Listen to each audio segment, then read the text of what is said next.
Tempête de sable dans la province du Helmand, l'extrême sud afghan.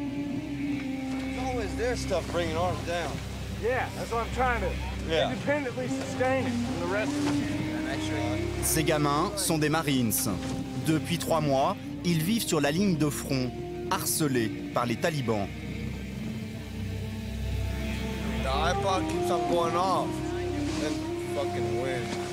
C'est un platoon d'une trentaine d'hommes. Le moral ne vole pas haut. Il faisait encore beau il y a une demi-heure. Putain, ça craint. Mais vous avez des tempêtes de sable aux États-Unis, en Arizona? Oui, je sais, mais moi je suis de New York. Je n'ai pas de tempête comme ça. Nous, on a des tempêtes de neige. C'est plus cool. Ici, on ne peut pas se réfugier. Votre devise, c'est de gagner les cœurs et les esprits des Afghans. Vous y croyez? Ils ne nous veulent pas ici. Peu importe ce qu'on y fait. Karzai, le président, ne veut plus de nous et pourtant c'est lui qui nous a demandé de venir. Maintenant, il veut nommer des talibans au gouvernement, ceux-là même qui nous tirent dessus. C'est leur pays, pas le nôtre. Ça ne peut pas se régler si ça ne tient que sur nous. Quand on va partir, ça recommencera comme avant. Depuis qu'ils ont conquis cette position, il y a à peine 2 mois, ces hommes ont déjà perdu 3 de leurs camarades. Et un 4e va bientôt tomber sous le feu.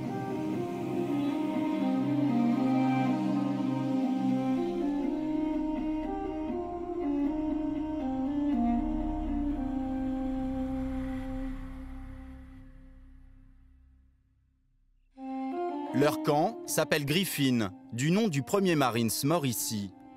Un poste de combat situé à côté d'un village que les insurgés contrôlaient depuis 10 ans. Un village qui reste truffé de talibans. Des ennemis insaisissables qui se mêlent à la population et qui n'hésitent pas à attaquer en plein jour. Pendant 3 semaines, nous allons vivre dans l'enfer de Griffin.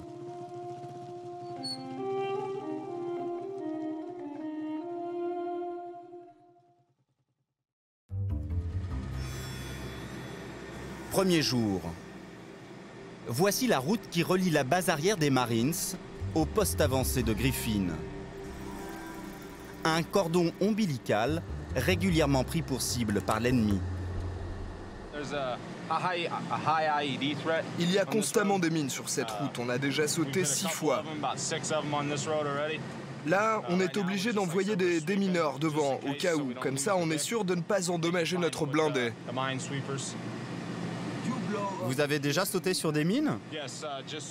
Ouais, c'était une quinzaine de mètres de là où on se trouve. On a roulé sur une mine, elle a explosé, mais il n'y a pas eu de blessés.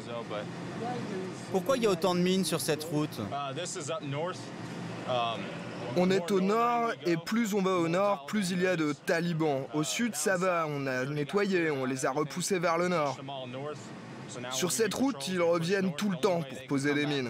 Mais ils ne sont pas assez forts pour nous affronter directement, à la loyale.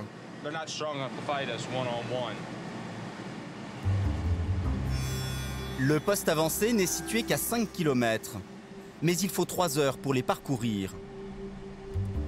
La route est scrutée, centimètre par centimètre. La moindre alerte, prise au sérieux.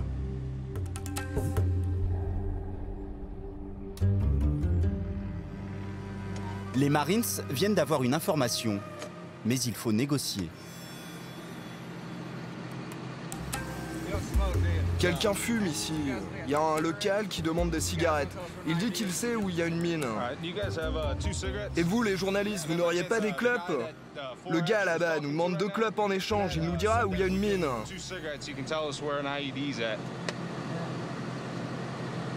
Merci, messieurs. Les engins explosifs artisanaux, c'est ce qui cause le plus de pertes à l'armée américaine. Alors le convoi est immédiatement stoppé. Les démineurs vont vérifier. Apparemment, ce n'était pas un tuyau crevé.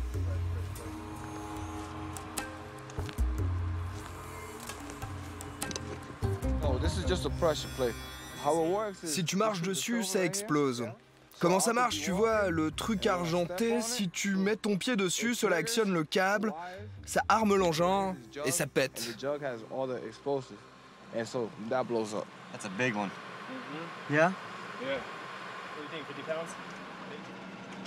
They put IEDs anywhere they think we might Ils nous go. observent? Oh yeah, they're watching. Oui, bien sûr, ils nous observent. They're definitely watching. Sorry? Yeah, they are. They are. From where? D'où est-ce qu'ils nous observent? Anywhere. They're always De watching partout, us. ils nous observent tout le temps. Quand on capte leur communication radio, on les entend dire « ils ont l'air fatigués » ou « soif », ils sont en train de s'asseoir. Ils n'arrêtent pas de nous surveiller. L'engin est bien une mine artisanale. Elle contient tout de même 20 kilos d'explosifs. Une charge à laquelle même les nouveaux blindages de l'armée américaine ne résistent pas.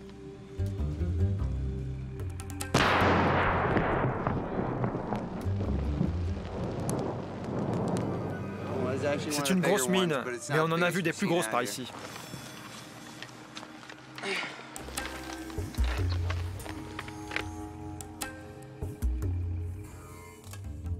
La route est nettoyée, en tout cas pour aujourd'hui.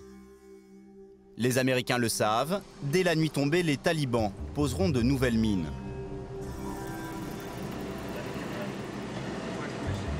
Fin de journée.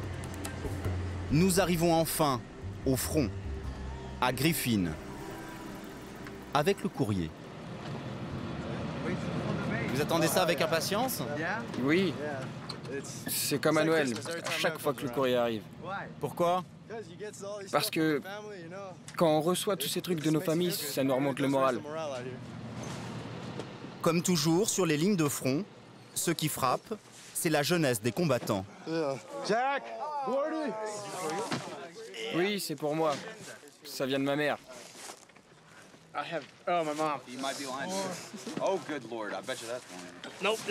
Moi aussi, c'est ma mère qui m'envoie ça. C'est une femme bien. Elle m'envoie des chaussettes, du bœuf séché et des rasoirs. J'ai rien reçu cette semaine, mais la semaine dernière, oui. Non, je n'ai rien reçu cette semaine. Ma femme ne m'aime plus. Dis donc, elle t'a écrit 3 putains de pages. C'est ta gonzesse qui t'écrit? Non, c'est comme une sœur. Elle est célibataire, comme moi. Ouais, une sœur. Elle cherche un gars correct, qui s'occuperait bien d'elle. C'est moi le mec qu'elle cherche. Le peloton de Marines vit comme une fratrie. Les hommes partagent tout. J'adore ta mère. Qu'est-ce qu'elle m'a envoyé aujourd'hui? C'est quel paquet que ta mère m'a envoyé? Ah, c'est celui-là. Alors voyons ce que ta mère m'a envoyé. Des boulettes de viande, du soda, que des bonnes choses. Ces gamins gagnent 1 000 € par mois. Un engagement sans limite, mais des motivations différentes. Moi, j'étais un drogué. Je faisais partie d'un gang. Un jour, je me suis dit que je préférais mourir pour mon pays en faisant quelque chose de bien, plutôt que de mourir dans mon pays pour quelque chose d'idiot. C'est un peu je t'aime moi non plus. À la fois j'adore et je déteste être ici. J'adore la fin d'un combat, quand je peux me dire « Oh, je suis encore en vie ». C'est ce que j'aime, frôler la mort. Pourquoi vous vous êtes engagé? Pour tuer. Les autres pensent que ce n'est pas bien de l'avouer, mais dans le fond, pour tout le monde, c'est la motivation principale. Moyenne d'âge, 21 ans. Le patron du peloton est à peine plus âgé. Le lieutenant Scott Cook, 25 ans, déjà un vétéran de la guerre d'Irak. Vous avez de grosses responsabilités? Oui, je sais. C'est le boulot pour lequel j'ai signé. J'ai une bonne équipe, de bons soldats, de bons lieutenants. Mais c'est un fardeau lourd à porter. Je dois assumer mes décisions.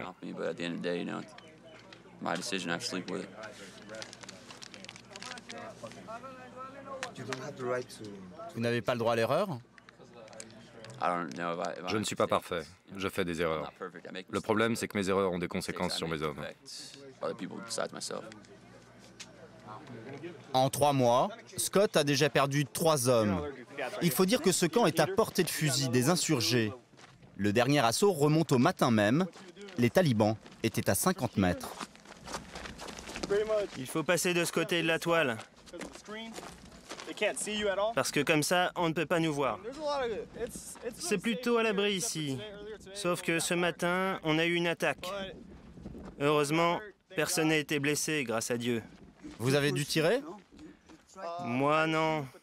Mais les sentinelles de ce poste-là et de ce poste là-bas, oui.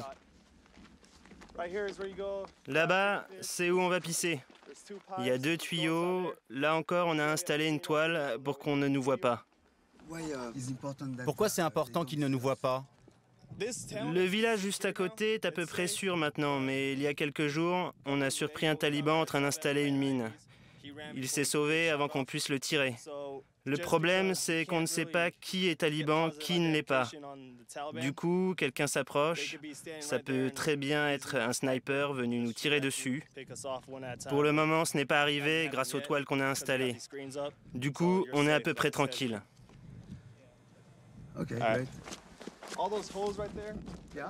Là, tous ces trous dans le mur, ce sont des meurtrières. Si les talibans passent la première ligne et qu'ils arrivent jusque-là, un marine se met derrière chaque trou et tire. Les murs sont épais, les balles ne parviennent pas à les traverser. Des meurtrières, des tranchées. En fait, les Américains ont déballé leur technologie. Une machine de guerre high-tech contre une insurrection insaisissable.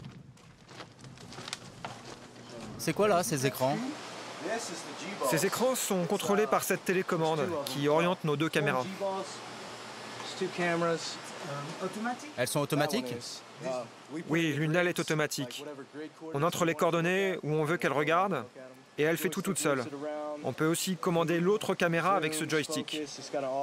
On peut zoomer, il y a la mise au point automatique. Ici, vous avez la carte des environs. La première caméra est là. Et là, il y a la deuxième qui nous montre de ce côté. Sur cet écran, on observe ce qui se passe à 2200 mètres. Si on repère quelque chose, on peut envoyer un drone ou envoyer une patrouille en lui donnant les coordonnées. Mais c'est vraiment utile?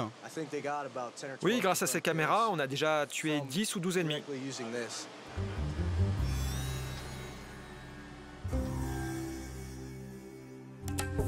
Pendant que les caméras épient les talibans, le lieutenant Scott les écoute avec un capitaine de la police afghane qui vit avec les Marines sur le camp.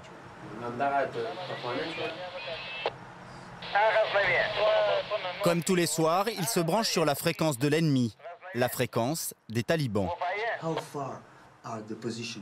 Ils sont à quelle distance là? Du côté nord, la nuit, ils s'éloignent un peu. Mais le jour, ils rôdent souvent dans le coin et ils peuvent s'approcher jusqu'à 300 mètres.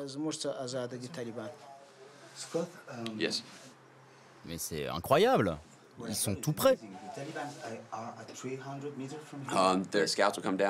C'est très près, c'est vrai. Souvent, ils envoient les éclaireurs pour savoir combien on est si on part en patrouille. Et ensuite, ils transmettent les infos par radio où ils montent sur leur moto et vont prévenir les combattants. Alors on est vraiment sur la ligne de front. Oui. Oui, absolument. On est vraiment sur la ligne de front. On est à un jet de pierre de l'ennemi. C'est la règle du jeu.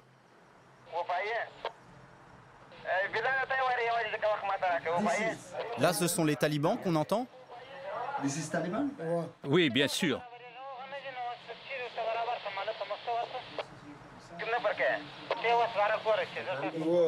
Ils sont en train de dire qu'ils envisagent d'attaquer les sentinelles du camp.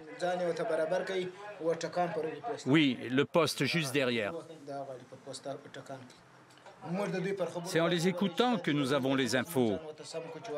Mais on ne fait que les écouter. Jamais on ne leur parle.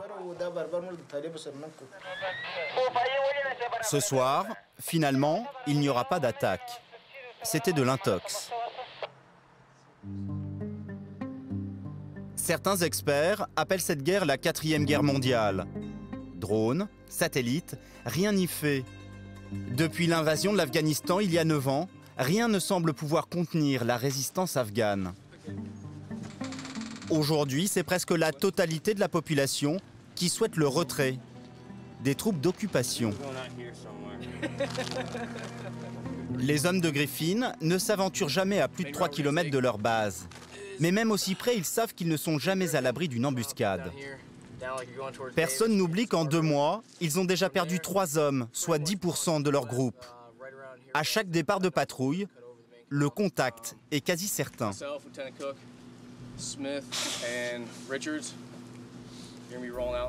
Ce matin, ce n'est pas une patrouille de routine. Les hommes de Scott, aidés de policiers afghans, ont un objectif précis. Ce matin, on a une info comme quoi les talibans bloquaient une route à 500 mètres au nord. Ces derniers jours, ils n'arrêtent pas de faire des barrages dans l'Oued.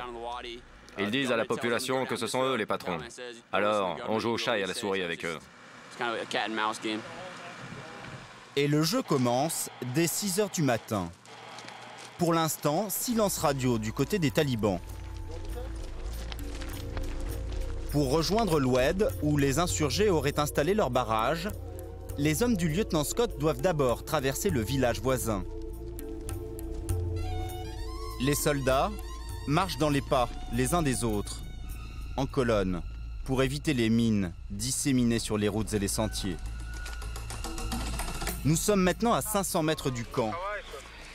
Et apparemment, notre progression n'est pas passée inaperçue. Le Toki se met à crépiter. L'interprète des Marines traduit simultanément ce que disent les talibans. Ils savent qu'on a pris à gauche, ils nous ont vus, ils se transmettent les infos. Ils parlent de nous, les talibans? Ils ne savent pas exactement où nous sommes. Cette fois, ce n'est pas de l'intox. L'affrontement est imminent. On va se diviser en plusieurs groupes et on va progresser vers le nord, vers eux, pour les prendre en tenaille.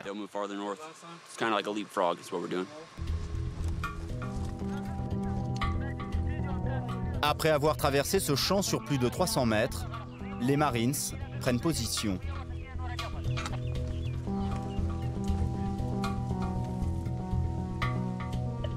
L'ennemi est maintenant tout proche. Ils viennent de dire dans la radio qu'ils étaient prêts au combat.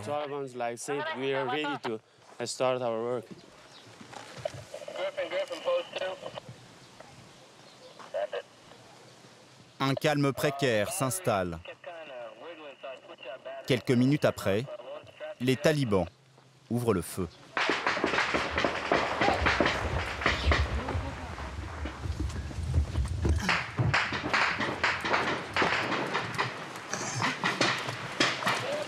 C'est le lieutenant Scott qui prend en charge la direction des opérations. Je suis actuellement à la position 872 dans le Oued, à 300 mètres au nord du barrage des talibans. On est pris sous le feu, sporadique. Les infos tombent sur Radio Taliban. La tension monte. Ils disent qu'ils sont nombreux. Beaucoup de combattants sont prêts à l'assaut. Ce qu'on va faire maintenant, c'est qu'un soldat va les allumer de là où proviennent les tirs. Et ces gars vont avancer sur l'objectif afin de leur mettre la pression et de les cerner.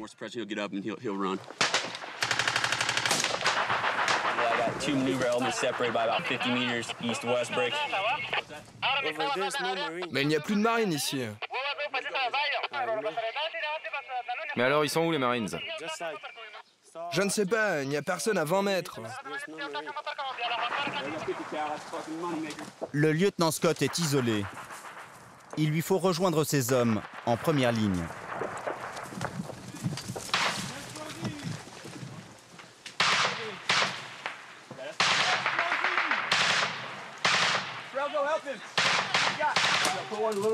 Mouvement à gauche. Tu l'as vu, Richard?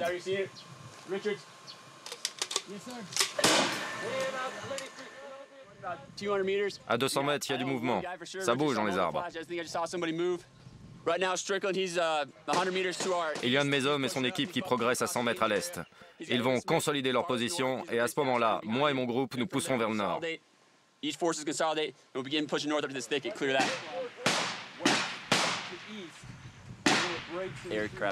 Il y a un hélicoptère qui va survoler la zone pour nous préciser où nous devons bombarder. Alors vous avez un soutien aérien? Oui, et en plus un drone pour nous aider. Un combat inégal. Quelques insurgés armés de mitraillettes contre un échantillon de l'armée la plus puissante du monde.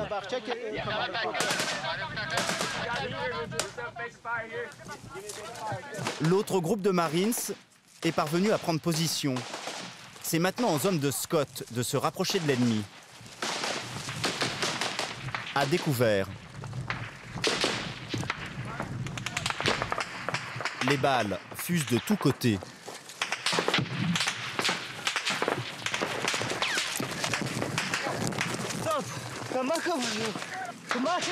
Je me tapis au sol en attendant une accalmie. Stop! Wait! Je me retrouve coupé du groupe.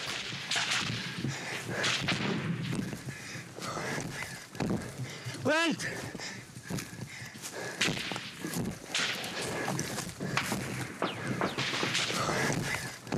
Quelques instants plus tard, je rejoins Scott et ses hommes.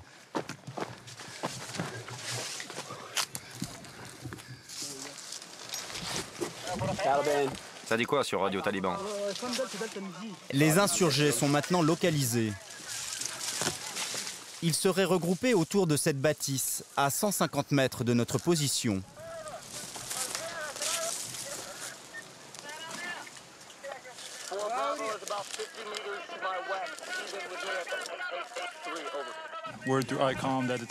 On a intercepté une communication dans laquelle les talibans disent qu'ils vont tirer dans tous les sens pour savoir où on est. Pour l'instant, ils n'ont aucune idée de notre position. Très souvent, ils arrosent comme des fous en espérant toucher quelqu'un par hasard. C'est comme ça qu'ils espèrent nous repérer. Au moindre mouvement près de la maison, les Marines tirent. Mais les insurgés semblent difficiles à déloger. Alors c'est l'aviation et l'artillerie qui vont finir le travail. Hé mon frère, t'as un fumigène jaune? Derrière les arbres, à 300 mètres, c'est là.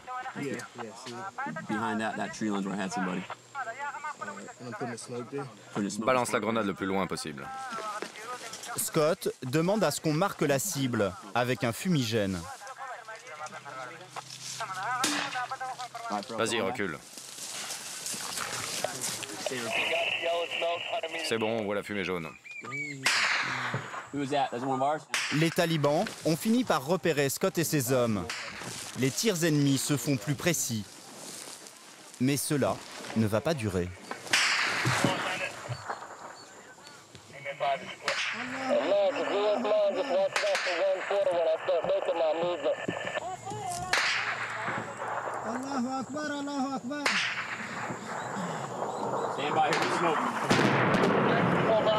Un obus vient de tomber sur la ferme où sont retranchés les insurgés. Puis un deuxième.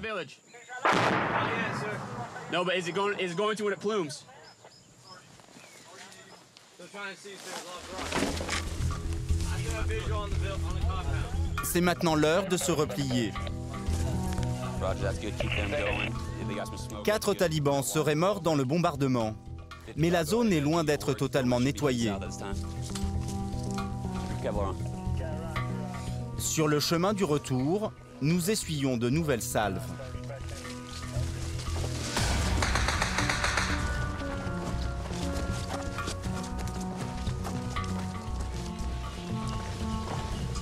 Et quand nous traversons le village, les tirs d'artillerie résonnent encore. Abrités derrière des murs de terre glaise, les enfants du village ont peur.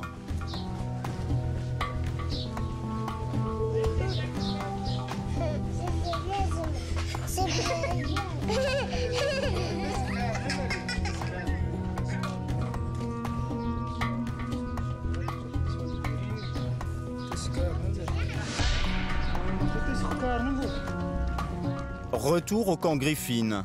Après une matinée de combat, par près de 50 degrés. Pour les hommes de Scott, une journée banale.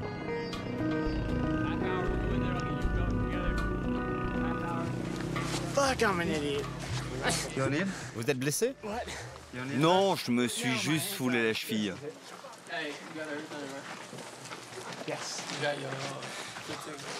Ah, je suis mort. Combien de grenades vous avez tiré? 16 grenades et un fumigène. Vous avez été très actif ce matin. Ouais, le plus important, c'est que personne n'a été blessé.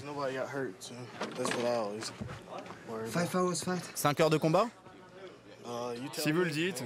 Ouais, ça a été long. Et tout le monde est intact.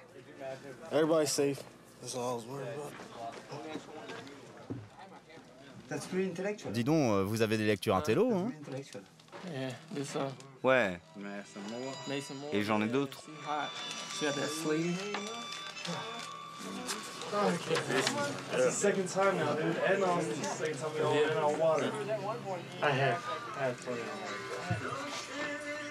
Bob Dylan et les fantômes du Vietnam.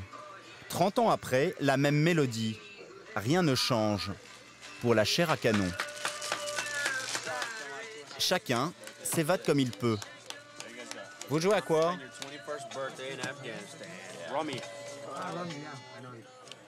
Ça m'occupe. Je passe le temps. Vous pensez à vos 3 copains qui sont morts ici?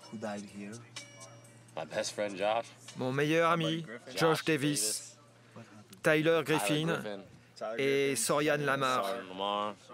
On n'arrête pas d'en parler. Le premier mort qu'on a eu, c'est Griffin. Après l'explosion, il est resté conscient pendant un moment. Il était calme, il savait qu'il venait de sauter sur une mine. Il venait de perdre ses 2 jambes et un bras. Il n'avait pas peur. Il était conscient. Il allait bien, encore quelques moments. Il gardait son calme. Même s'il savait qu'il avait sauté sur une mine, il n'avait pas peur. Ça, c'est une photo de Davis avec 2 autres copains. Le deuxième qu'on a perdu, c'était lui. Je venais de m'endormir et une demi-heure plus tard, j'ai été réveillé par des tirs.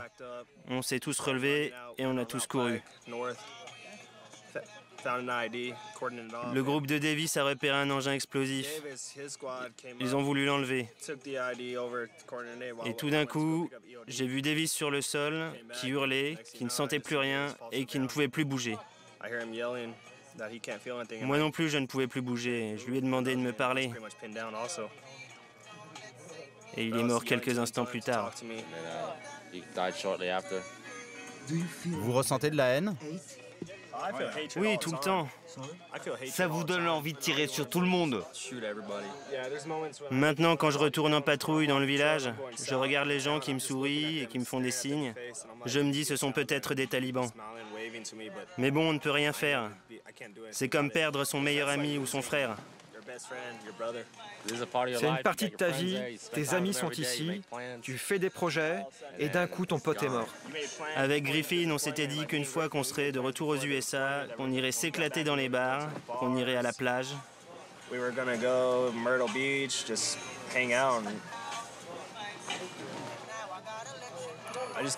J'ai vraiment hâte de retourner aux États-Unis. Moi, dès que j'atterris aux États-Unis, j'embrasse le sol.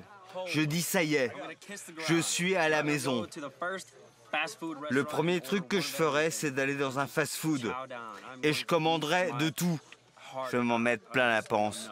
Et le fait de croiser des gens en te disant qu'il n'y a aucun risque qu'ils te tirent dessus, ça va être super. L'important, c'est de rentrer au pays. Back to the game. At hand. Push play.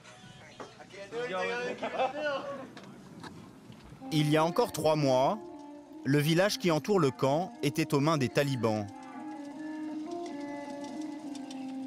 Pendant près d'une décennie, ses habitants se sont soumis aux insurgés.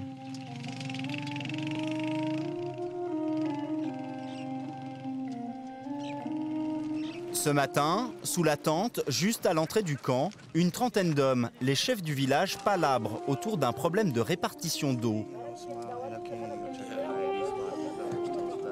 Il s'agit de gagner les cœurs et les esprits, comme dirait Washington. Depuis que les Marines ont conquis le village, le lieutenant Scott est la plus haute autorité. Ce matin, il doit arbitrer un différend entre paysans.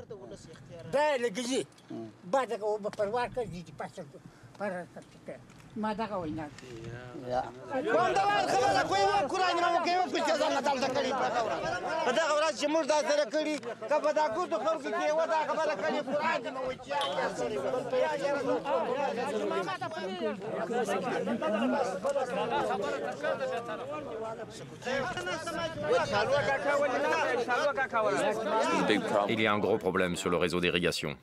Le responsable n'a pas fait du bon boulot. Certains champs ne sont pas du tout irrigués. Alors ils sont venus ici pour désigner un nouveau responsable. Il y a deux camps qui ne sont pas d'accord. Nous, on est au milieu et on doit jouer les médiateurs.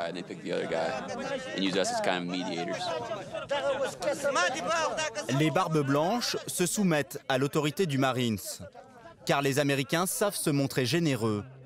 Réseau d'irrigation, écoles, routes, ils financent sans compter la reconstruction des villages. Quel que soit l'envahisseur, russe, taliban ou américain, l'argent n'a pas d'odeur pour les paysans afghans ou pour leurs enfants.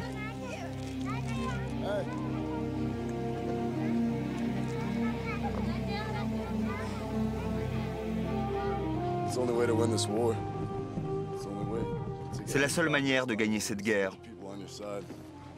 Il faut que l'on mette les gens de notre côté. Voilà pourquoi on construit des écoles. On fait ce qu'on peut, on s'occupe des problèmes d'irrigation dans les champs. On fait ce qu'on peut pour régler ce qui ne va pas. Mais c'est un long chemin. Des bonbons, des poignées de main. Pourtant, personne n'est dupe. Les Marines restent une armée d'occupation. Leur arrivée ici n'a pas changé les vieilles habitudes. La quasi-totalité des champs reste consacrée à la culture du pavot.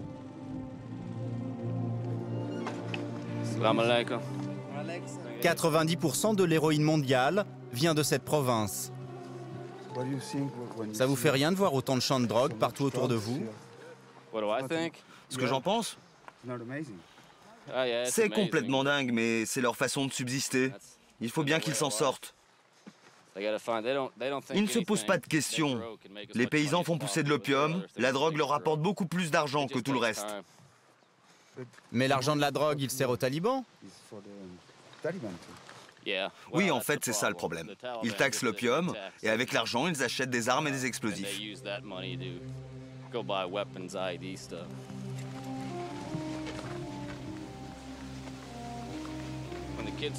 Quand les enfants nous suivent, c'est bon signe. Pourquoi? Ça veut dire que les talibans ne vont pas attaquer tout de suite. Parce que la population sait quand ils vont attaquer? Les gens savent quand les talibans sont dans le coin. Tout le monde se connaît ici. Tout le monde se connaît, seulement personne ne veut parler. Les Américains ont toutes les peines du monde à identifier l'ennemi qui se cache facilement parmi les villageois. Même s'ils n'ont pas adhéré au test taliban, beaucoup de paysans ont rejoint l'insurrection. Alors les conversations avec les autochtones ne sont jamais vraiment anodines. On se balade, on demande aux gens leur avis sur notre présence, s'ils sont contents de ce que l'on fait. Passé l'entrée en matière, cela tourne à l'interrogatoire en règle. Ascendance, descendance, mosquée fréquentée. Pendant un bon quart d'heure, cet homme va devoir répondre à un formulaire préétabli. C'est quoi le nom de ton père et de ton grand-père? Progressivement, tous les habitants du village sont ainsi fichés. Un travail de fourmi.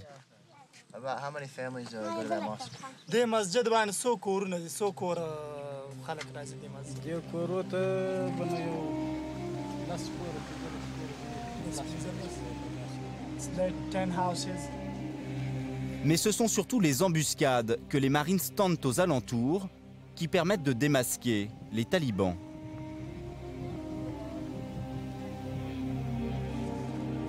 Cet après-midi, au camp Griffin, le lieutenant Scott et ses hommes se préparent à tendre un piège. Notre objectif, c'est ce bâtiment. Le groupe de Bill Rose va se poster le long de cet alignement d'arbres jusqu'à l'aube. Nous, on sera à l'intérieur de la bâtisse, cachés. Normalement, personne ne saura qu'on est là. Et a priori, on sera à couvert. Le plan, c'est de tenter une embuscade avec les policiers afghans. On va grimper dans les montagnes. Comme ça, quand les talibans descendront vers le village au petit matin, on les attrapera. En général, le matin, ils descendent dans la vallée. L'opération doit commencer en pleine nuit.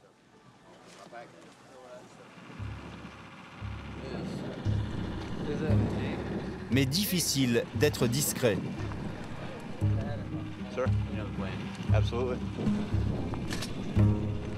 Il est 3 heures du matin quand la colonne de Marines s'ébranle dans l'obscurité.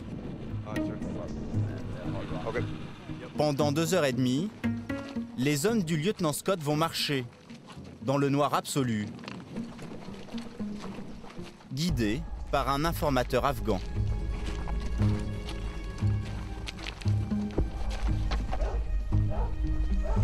Il nous a signalé les endroits où il pouvait y avoir des mines. Il va nous aider à trouver le meilleur chemin pour rejoindre le lieu de l'embuscade. La seule chose que je distingue, la silhouette qui me précède.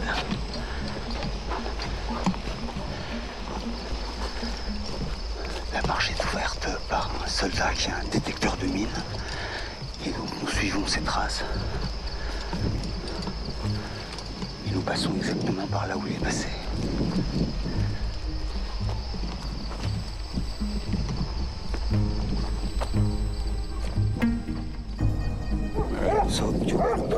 L'embuscade va avoir lieu ici? Ouais, là-bas. Vous allez attendre les talibans? Oui, il y a un groupe qui va attendre ici. Les talibans envoient souvent des éclaireurs. Au petit matin, ils passent fréquemment par ici. L'autre groupe de Marines va les rabattre. Et nous, on les attrapera. On les fouillera dans la maison à côté. Si on trouve des armes sur eux, on les garde. Sinon, on devra les relâcher.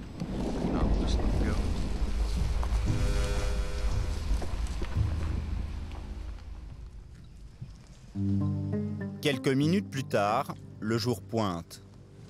De l'autre côté de cette maison, une dizaine de Marines et de policiers afghans ont pris position. Nous ne sommes pas autorisés à filmer l'embuscade. Nous attendons avec le reste du groupe.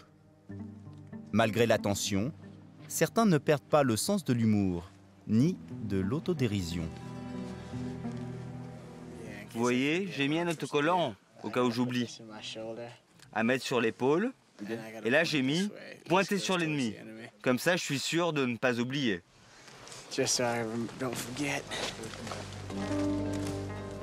Les premiers suspects sont interpellés sur le chemin derrière la maison. S'agit-il de talibans ou de simples paysans qui passaient par là? C'est bien tout l'enjeu de cette guerre.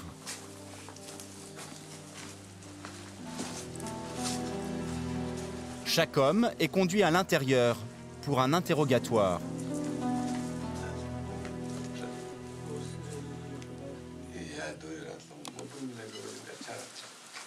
Quelques questions, mais pour identifier avec certitude les suspects, les Marines disposent surtout d'un nouveau joujou. Cet appareil photo qui permet de scanner l'iris et de relever les empreintes digitales.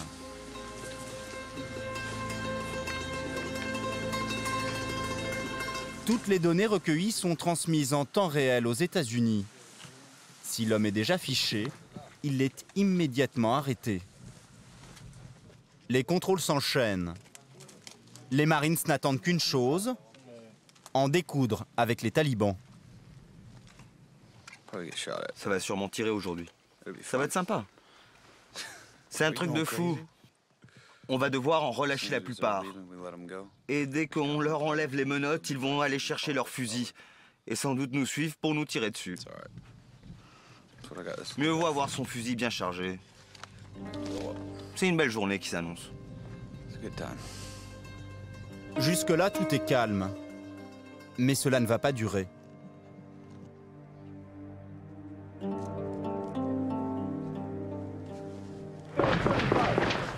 Il tire sur quelqu'un.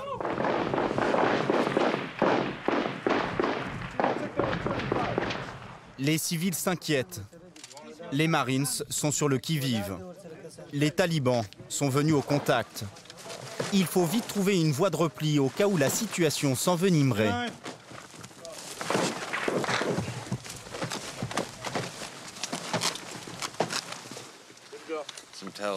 Il y a les talibans qui sont descendus, les commandants afghans ont ouvert le feu. L'un d'eux a été touché à la hanche. Les deux autres ont pris la fuite.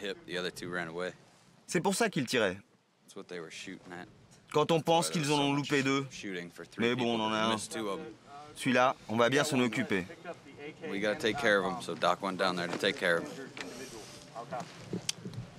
God bless.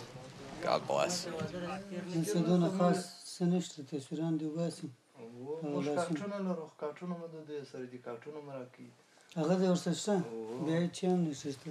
Finalement, la plupart des personnes contrôlées sont relâchées.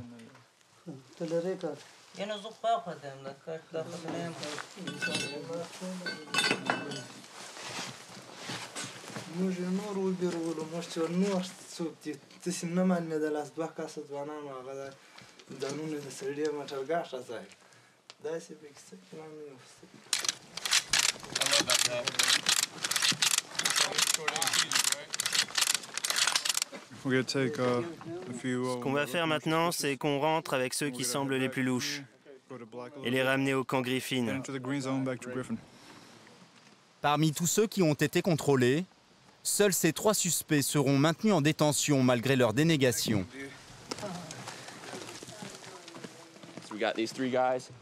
On a ces 3 gars. Ça doit être des éclaireurs venus voir ce que nous fabriquions. Ensuite, un peu plus tard, on a attendu et il y a 3 gars qui ont débarqué. 2 étaient en moto avec des tokies et des kalachnikovs. On en a blessé un. Reste maintenant à ramener les prisonniers du jour au camp Griffin. Sans doute la phase la plus délicate de toute l'opération. Traverser le village avec des Afghans menottés rend les Marines très nerveux. Il y a des meurtrières là-haut. Ils craignent que les talibans ne cherchent par tous les moyens à libérer leurs compagnons d'armes. Faites attention aux femmes aussi.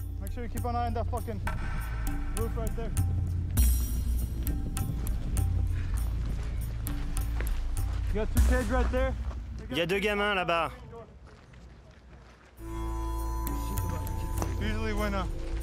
Normalement, il n'y a pas d'enfants quand les talibans sont là.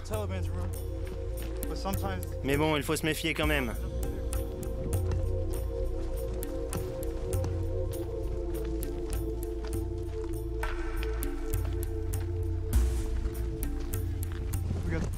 On a un poste pas loin, il pourrait nous aider au cas où.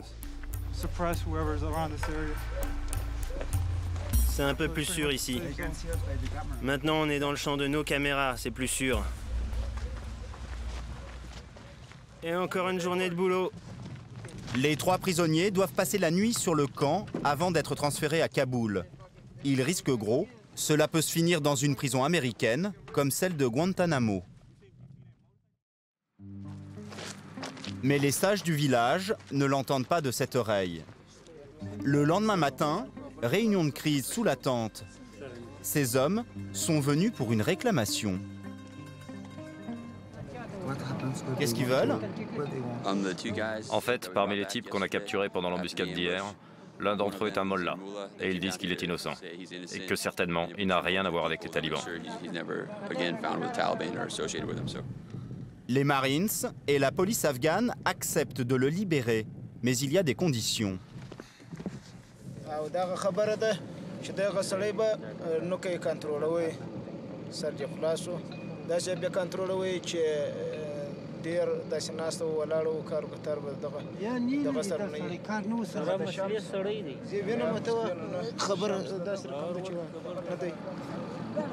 La parole des sages ne suffit pas aux soldats américains.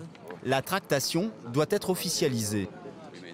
On a établi ce document avec leurs photos et ils ont signé avec leurs empreintes digitales.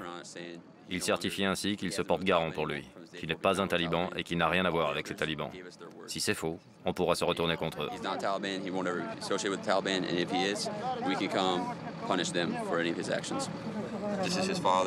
Là, vous voyez, c'est son père. Là, c'est le type avec qui j'ai parlé. Et il y a les 6 sages qui ont donné leur parole.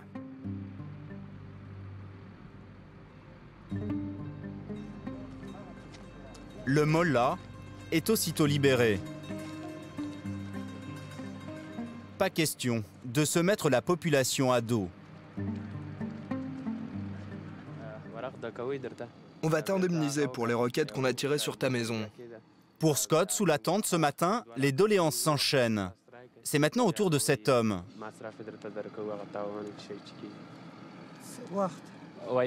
Ça va être rapide, quelqu'un sera là dans un quart d'heure avec l'argent. On a tiré par erreur des roquettes sur sa maison. Du coup, on va lui donner de l'argent pour qu'il répare les dégâts. Au passage, le paysan est lui aussi fiché à l'aide du fameux appareil photo qui scanne l'iris.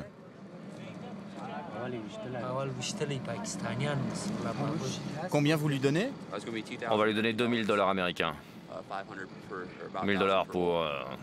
et surtout 1000 $ parce que le toit de sa ferme a été très endommagé.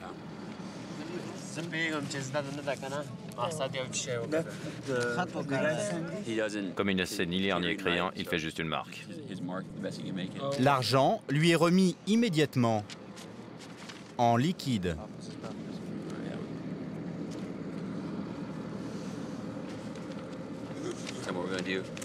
Dis-lui de tenir ça comme ça. On va faire une photo. Tiens ça comme ça. Prends l'argent. Ok, impeccable. Explique-lui que je vais lui donner un reçu. Nous, on a une copie. Il peut en faire ce qu'il veut, même la jeter s'il a peur de se faire choper par les talibans avec. Quoi qu'il en soit, c'est son exemplaire. Explique-lui.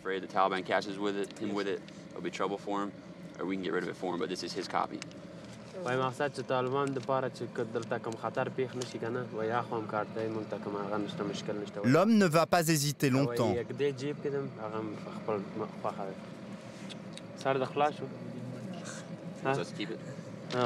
Il n'en veut pas, il a peur. En fait, il ne vit pas loin de l'endroit où on a tendu l'embuscade hier.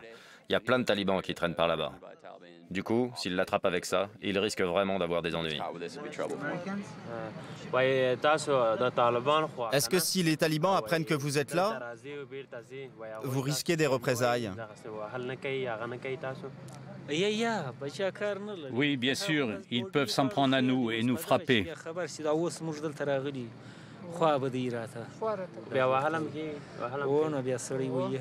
À leurs yeux, accepter cet argent, c'est un peu comme si j'avais fait un rapport sur eux.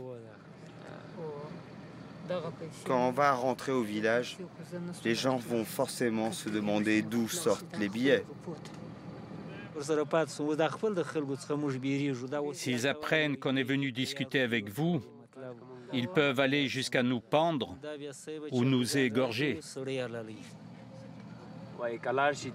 Si les Américains s'en vont, à votre avis, qu'est-ce qui va se passer? Les talibans reviendront sûrement si les Américains partent. Ce qu'on apprécie avec les Américains, c'est la sécurité, la reconstruction des écoles. Tu sais, quand je vous ai vu écrire tout à l'heure, j'ai eu envie de pleurer. Nous, on n'a pas été à l'école et nos enfants aussi sont analphabètes. Tu as bien vu tout à l'heure, personne ne savait écrire son nom.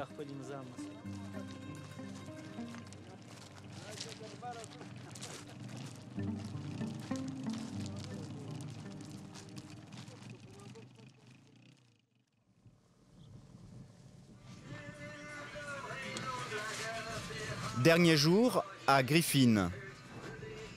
Bientôt, nous quittons le camp et ces gamins qui nous ont fait tout partager. Ils vont attendre la relève plusieurs semaines et ne seront de retour aux États-Unis que dans 2 mois, avec leurs fantômes. J'ai fait un rêve cette nuit, j'étais de retour aux États-Unis. On était tous ensemble et on partait en patrouille. Et ça pétait dans tous les sens. Une vraie boucherie. Vous avez des amis qui sont atteints du syndrome post-traumatique? Moi, mon frère en souffre. Il a été marine il y a 5 ans environ. Il a vécu des trucs atroces en Irak.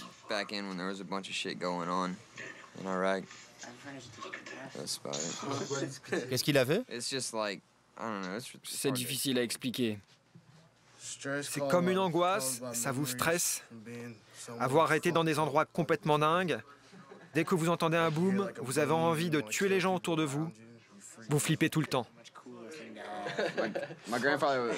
Mon grand-père m'a raconté l'histoire d'un gars qui sortait de chez lui en pleine nuit, presque totalement nu et qui rampait sur le sol.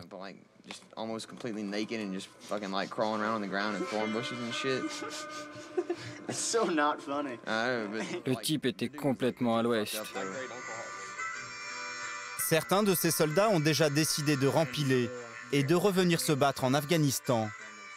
Mais d'autres sont à bout et veulent tourner la page, comme nous le confiait Jack Richards. Quand je vais rentrer aux États-Unis, je vais prendre d'abord une longue douche. Je vais boire 1 litre de thé glacé et puis je vais faire l'amour à ma femme pendant 3 jours. Et je m'occuperai de ma fille. Je vais devenir prof d'histoire et enseigner dans le lycée où j'ai étudié. Plus personne ne me tirera dessus. Je m'occuperai de ma famille.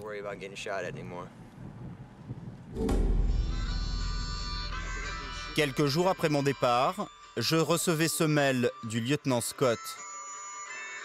Paul, j'ai de bien tristes nouvelles de la famille du camp Griffin. Le 26 juin, de retour de patrouille, le caporal Richards a sauté sur une mine. Il est mort à 22 heures. Il laisse derrière lui une veuve et une petite fille de 3 mois. Caden. Ce reportage est dédié au caporal Richards, 22 ans, mort au combat.